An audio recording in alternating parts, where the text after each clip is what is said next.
The Dominican Republic is a tropical paradise with white sandy beaches and beautiful turquoise waters. The island country, unfortunately, is also incredibly poor. Two of the Dominican Republic's biggest exports into the United States are baseball and, well, you know. In June of 2019, these two worlds collided when Major League legend and former Red Sox star David Big Papi Ortiz was almost taken out in a Santo Domingo nightclub. Many questions arose after the terrible incident, especially when Big Papi's own team of private investigators claimed one of the Dominican Republic's most notorious crime bosses was behind the attack. What's up, everyone? Welcome back. Today I have a very interesting tale for all you. It includes a Major League Baseball legend who is also one of the most beloved Boston sports personalities in the history of the city. It also includes the man authorities believe to try to take out Big Papi, Cesar Emilio Peralta Adames. Not only do U.S. authorities believe that Peralta tried to whack Ortiz in an incredibly brazen public attack in Santo Domingo, Dominican Republic, but they also allege that he is one of the biggest traffickers in the DR and really the whole Caribbean region. The 2019 attack on baseball legend David Big Papi Ortiz was shocking to both Americans and Dominicans, both countries where the sports star is beloved. Why would anyone want to hurt David Ortiz, let alone take him off the face of the earth? The case raised many questions for authorities, sports fans, and even Big Papi himself, who was very distressed by the attack. After his prolific baseball career and his many charitable acts, he couldn't himself understand why someone would want to do this to him. Meanwhile, the Dominican authorities quickly tried to spin a story that Ortiz was not the actual target of the attack.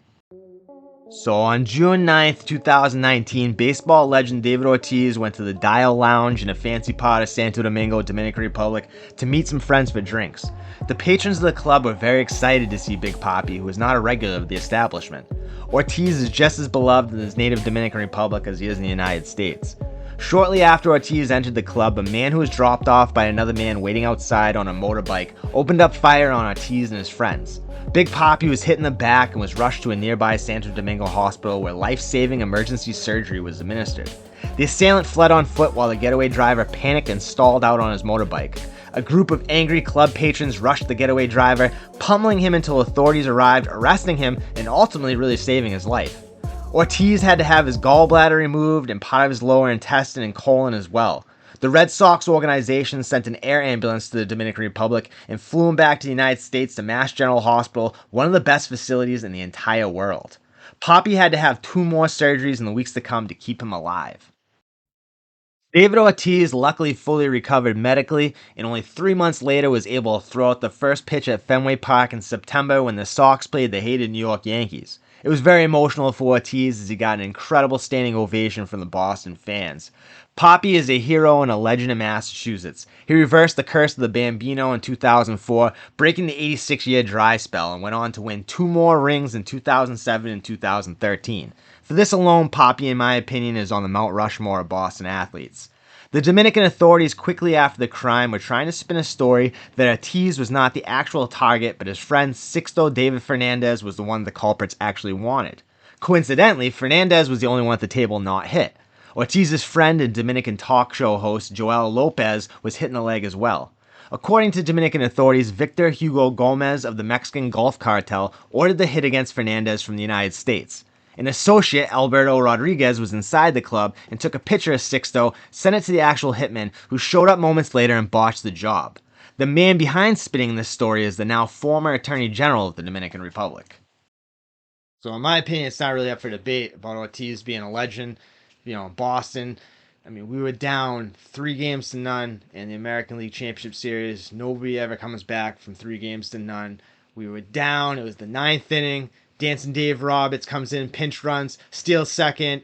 Bill Miller drives him in, and then Papi comes up and wins the game with the home run. It was really Dancing Dave Roberts who was the hero of that game, but Ortiz was one of the best clutch hitters, not only in Red Sox history, but in Major League Baseball history. I mean, the guy is incredible. I don't think the Red Sox would have, one ring, let alone three rings if we never got David Ortiz. And I grew up like with some real loser Red Sox teams in the 90s, and I was a diehard fan. I stay up at night on the summer vacation and watch like the replays of the games in the 1990s when my dad finally sprung for Nesson so we could watch the Red Sox and the Bruins games. And then they had the other one, the Sports Channel that the Celtics were on. I don't know if anybody remembers that. I used to always watch in like the Nesson Sports like desk morning before I went to school every morning.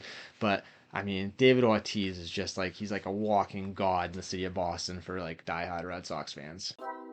The now former Attorney General of the Dominican Republic, John Alain Rodriguez, seemed to have been very intent on pushing this version of events. He even asked David Ortiz to make a public statement agreeing that it was a mistaken identity. Ortiz didn't agree with this version and actually went on to hire his own private investigators to figure out what really happened. Ortiz, who was a multi-millionaire, hired former CIA agent Rick Prado and former Boston Police Commissioner Ed Davis to conduct the private investigation. The story of mistaken identity didn't make any sense to Ortiz. If the lookout had in fact taken a picture of Sixto and sent it to the assailant, then how did they target Papi? First of all, Sixto, unlike Ortiz, was a regular of the Dial Lounge, so patrons would have recognized him. Besides them both wearing white pants, their physical characteristics were very much unalike. Ortiz was much larger than Sixto and had a much darker complexion than Fernandez, who was light-skinned. It just didn't make sense to David Ortiz. But who was the Attorney General Rodriguez trying to protect by spinning this false story, and why? Clearly he had some personal stake in this story, but what was it? Ortiz's team of private investigators confirmed what he had suspected the whole time. He was in fact the target of the attack, and the Attorney General of the Dominican Republic was trying to throw investigators off the trail of the man who was actually responsible. Prado and Davis informed Ortiz that the man behind the vicious crime was a notorious trafficker and businessman from Santo Domingo, Cesar Emilio Peralta Adames. When Ortiz found this out, he was shaken. He admitted to the Boston Globe that he was sad, confused, angry, all different types of emotions. Why would someone do this to him? Well, first, let's discuss who Cesar Peralta is and why he would be so important that someone as high up as the Attorney General of the country would risk his career and freedom to try to keep him out of prison. Cesar Peralta, according to U.S. authorities, was by the mid-2010s one of the biggest traffickers in the Dominican Republic and the entire Caribbean region. He, along with his organization and family members, were also laundering millions upon millions of illicit dollars through legitimate businesses in the Dominican Republic and beyond. Apparently, Peralta had political protection in his native Dominican Republic going up to the highest levels of government. Peralta began his career as a very low-level narco trafficker in the early 1990s under the legendary trafficker Rolando Florian Feliz. Feliz is believed to be the first major Dominican narco kingpin who played middleman for the infamous Colombian Cali cartel and their contacts in the United States. This is when the Dominicans really got heavily involved in the narco trade and really since have controlled the business in the northeast of the United States. Dominicans based out of Lawrence, Mass. And Boston controlled the narco trade in New England and have for decades. Rolando Florian Feliz would eventually get locked up in 1996 and was subsequently unalived while in prison under mysterious circumstances. But he inspired a generation of DR traffickers who followed in his footsteps. The Dominican Republic was positioned perfectly geographically for a midpoint in this vast transcontinental smuggling operation. After Feliz, Cesar Peralta would go on to work for Quirino Paulino Castillo. Castillo was an entrepreneur who owned dozens of gas stations and other legitimate businesses. He was also an army captain. This was not uncommon in a country as corrupt as the Dominican Republic for men in positions of power to also be prominent narco traffickers. Castillo would eventually get locked up in 2004 for his role in the narco game. Peralta would get arrested in 2001, 2007, and 2008 for narcotics infractions. The last arrest in 2008, Peralta was caught up with a 258 key shipment in the Dominican Republic's southern Paravia province. Each time, Peralta got right out without any lengthy prison sentence. This would prove to investigators that early on Peralta had powerful political contacts. In 2005, Pascual Cordero Martinez, aka El Chino, got locked up, and then the next year, boss Manuel Emilio Mesa Beltre, aka El Gringo, got busted, and this allowed Cesar Peralta to move up to the top spot. It just so happened that this coincided with President Trump's taking office in 2016 and cracking down on the Mexican border. As a result, traffickers began to use the Caribbean corridor routes more frequently, making men like Cesar Peralta more important and powerful. By 2017, U.S. authorities say Peralta was shipping at least 20 keys of white a week via mules from the Dominican Republic on commuter airlines, but he was also organizing large shipments of white from Colombia and brown from Venezuela via freighter ships, first from the Dominican Republic, then to Puerto Rico, and then finally to the U.S., usually through the ports of Miami or New York. Looking pretty dusty. I missed my haircut. Now I don't have another one scheduled for like over a week. But I'm sure I've read it before and I've heard it before, but that was kind of interesting to me that they're still producing H in Venezuela. Back when I first started doing it, like in the early 2000s, it was mostly stuff coming from Colombia, like that good tan stuff that they had back in the early 2000s. Most people thought back then that it was all coming from like Afghanistan and that part of the world, but majority of stuff, at least in the northeast of the United States, like New York, New England, that was coming in through the Dominican traffickers, they were bringing it from Colombia. But I thought the majority of the stuff that's in the United States, I mean, most stuff that's up here, it's either straight Fetty or it's like Fetty and Trank mixed, or it's Trank now. I didn't know there was stuff making it still from like the plant.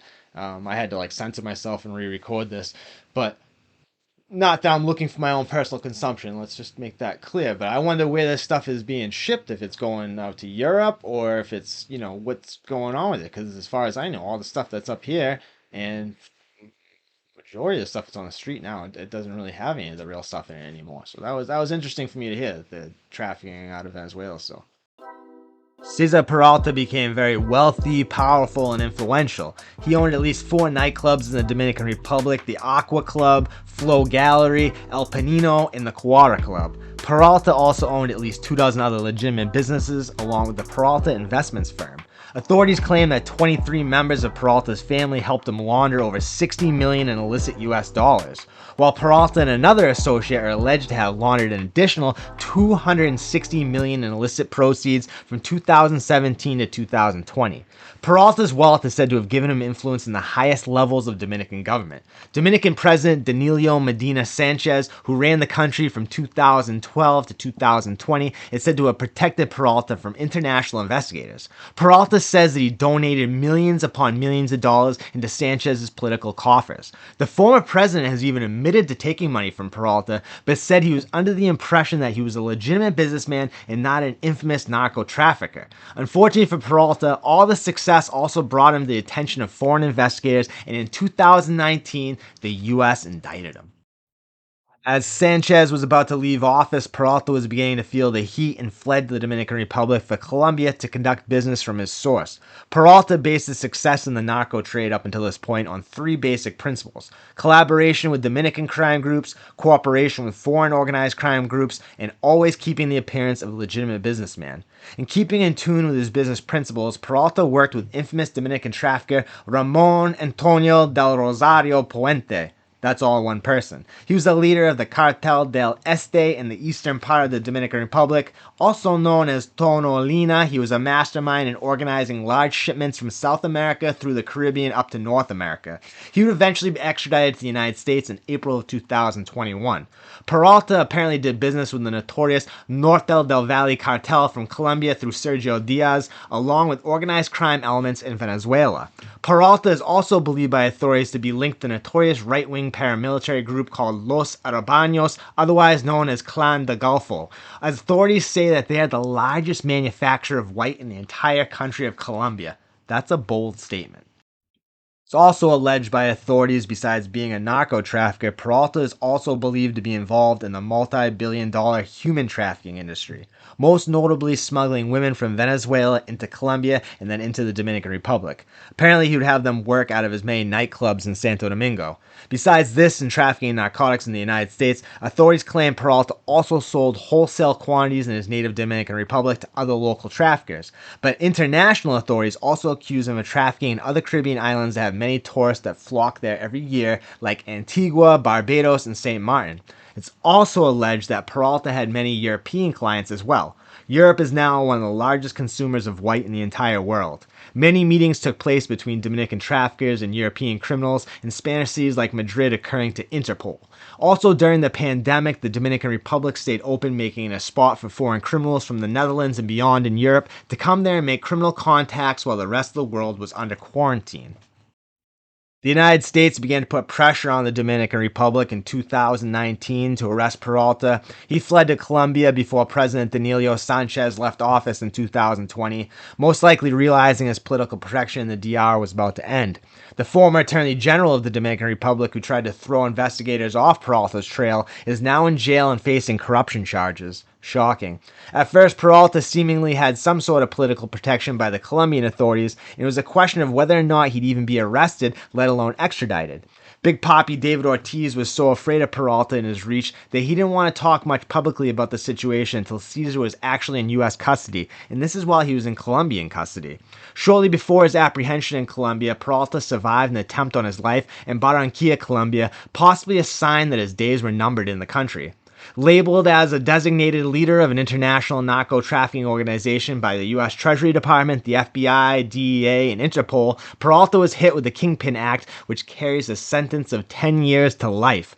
Finally, in December 2021, Peralta was extradited to San Juan, Puerto Rico, where on 11/14/2022, he pled guilty to these charges. But as far as the incident with Big Papi goes, many questions still linger. Why would one of the most powerful narco traffickers in the Caribbean, possibly the world, want to take out the beloved baseball player? Peralta's attorney says that they're close personal friends and that Cesar actually came rushing to Ortiz's aid after the attack. But Papi says they're only acquaintances, that's at best. They both actually lived briefly in the same luxury condo building called the Naco Blue Tower in a ritzy part of Santo Domingo. Ortiz says that he moved out because of all the sketchy people coming in and out of the building, possibly there to meet Peralta. The answer most likely, unfortunately, in my opinion, is jealousy. Even with all the money and the power, Cesar Peralta would never receive the type of love that David Ortiz did from the Dominican people. Perhaps it was something that was building over time from living in the same building, running in similar social elite circles, and it culminated that night when Big Papi came to the club. I'm not sure, honestly, but that incident certainly shook Big Papi to his core. Luckily, Ortiz has the biggest heart possibly in the world, and even though the attack shook him to his core, it will not change who he is fundamentally. He says that he is still a good man and a charitable person who likes doing good for his fellow man. Just because he does not understand why someone would do this to him, it is not going to stop him from being the man he is, and he will continue to do anything he can to help out less fortunate people. Basically, it hasn't changed his fundamental belief that most people are inherently good. 11 people were arrested immediately after the attack, and all 13 people would be charged in the conspiracy to whack David Big Papi Ortiz. Two men who happen to be fugitives from the United States are suspected members of the dangerous organization the Trinitarios, or Patrias, a feared Dominican street gang that have caused havoc on the U.S. streets in the past few decades. The Trinitarios, which originally began in the New York penal system, are a force in Massachusetts now. They have been involved with the GDs in a bitter conflict in Merrimack Valley cities like Haverhill and Lawrence, and against LCG and TRG in the city of Lynn, Mass. On Boston's North Shore. Out of the 13 people charged in the attack, 10 were ultimately convicted, including a Gulf Cartel associate, Victor Hugo Gomez. Like I said, David Ortiz is a hero and a legend in Boston and Massachusetts, and if it's possible this whole thing has made him even more endearing to the public, I don't know how that would be possible because he's so loved already, but I honestly think it has. I wouldn't be surprised if there's a big Papi Day in Boston sometime in the near future. That's how loved this man is here. But this whole incident also goes to show what that kind of love and admiration can possibly do to a jealous heart. The brighter some people's star shines, it just makes some people hate that much more, unfortunately. So I hope you guys enjoyed this video. It was really fun for me to make. I learned a lot, and I want to shout out insightcrime.org. I read 2 articles. It was supposed to be like a 3-part article series, but I only found 2 online. But I learned a lot of like the history and the background of the narco trafficking, like kind of lore and history of the Dominican Republic, and it's really interesting. Like, they should make a Narcos. You know how Narcos, the first one was based out of Colombia? They did Pablo, and then they did the Cali cartel, and then they did Narcos Mexico, and they did the Mexican cartels. They should do a Narcos Dominican, because there's just as many characters and interesting stories and lores as there is in the other countries. So if Netflix, if anybody is listening there, they should make a Narcos Dominican Republic. So I hope you guys really liked this video. Thank goodness David Ortiz survived the attack. Like, it would have been horrible for something terrible to happen to such a great guy who does so many, like, just really great things, like good things for people, and he's such a pure person with a big heart. And he's just, like I said, a sports hero and legend in Massachusetts and Boston. And my theory of why the attack happened to Ortiz is just that. It's a theory. I really don't know why it happened, but in my opinion, that's the best reasoning of why it could have happened. But either way, he survived, thank goodness. If you guys like the video, hit that like button, subscribe if you're not already subscribed. We're growing fast. We're almost at 25,000 subscribers. It's a quarter of the way to that first plaque, guys. It's amazing. Most importantly, though, guys, the main focus: make good choices, make good decisions, take good care of yourselves, your family, your friends, your fellow human beings. Try to have a nice day, guys. I'll talk to you guys real soon. God bless. Go Sox.